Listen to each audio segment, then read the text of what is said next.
Lorsqu'il vous arrivera de vous sentir désespérément mauvais et incurable et plein en vous-même de choses mauvaises, comme si tout ce en quoi vous aviez cru ne tenait plus debout et que tout partait en pièces, et que toutes les impressions qu'il est possible d'avoir vous assailliront au point que vous pourriez bel et bien croire que vous êtes perdu, défait.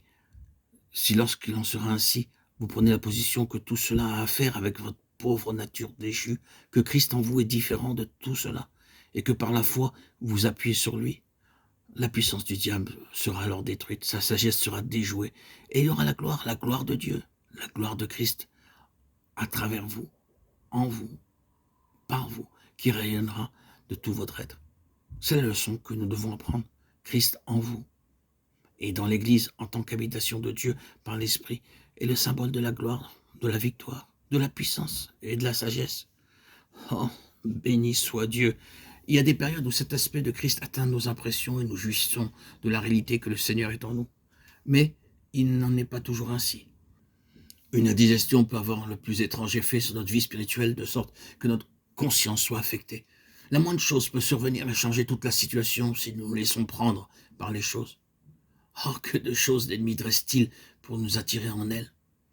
Il est occupé à tendre des pièges partout, concevant des situations tout autour de nous, toujours prêt à nous troubler par quelque chose. Comme c'est habilement arrangé juste au moment où nous désirons le moins être troublés. Retournez chez vous après un temps avec le Seigneur, au sein de son peuple, vous sentant glorieusement édifié, et probablement quand vous franchirez le pas de la porte, il y aura quelque chose qui vous attend. Comment alors allez-vous déjouer le diable, l'emporter sur lui, le défaire?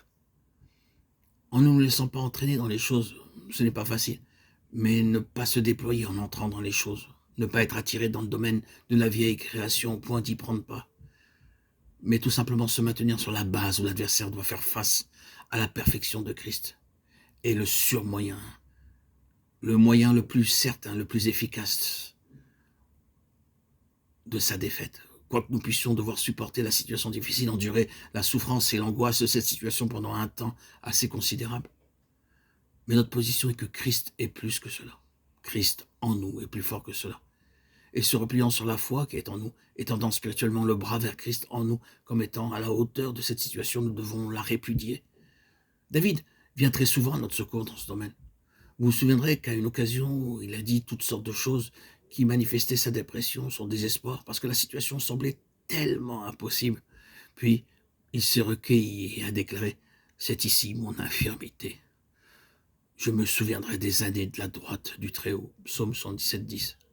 Aujourd'hui, j'ai sur le nez une paire de lunettes avec des verres teints en bleu. C'est ma façon de voir les choses. C'est la façon dont les choses m'affectent. C'est moi. Ce n'est pas le Seigneur.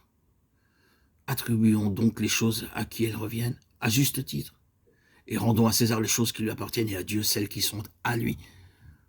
Frères et sœurs en Christ, bien-aimés, mes chers amis auditeurs, auditrices, je suis certain qu'ici se trouve la clé de tout. La clé de tout est Christ en vous, Christ en moi, Christ dans son corps. Et cela doit être vécu par la foi. C'est la clé de la sagesse supérieure pour déjouer et dominer l'ennemi. Il serait défait si nous vivons sur Christ comme base et refusons de vivre sur la nôtre. Frères et sœurs bien-aimés, auditeurs, auditrices, que le Seigneur rende ceci clair pour nous.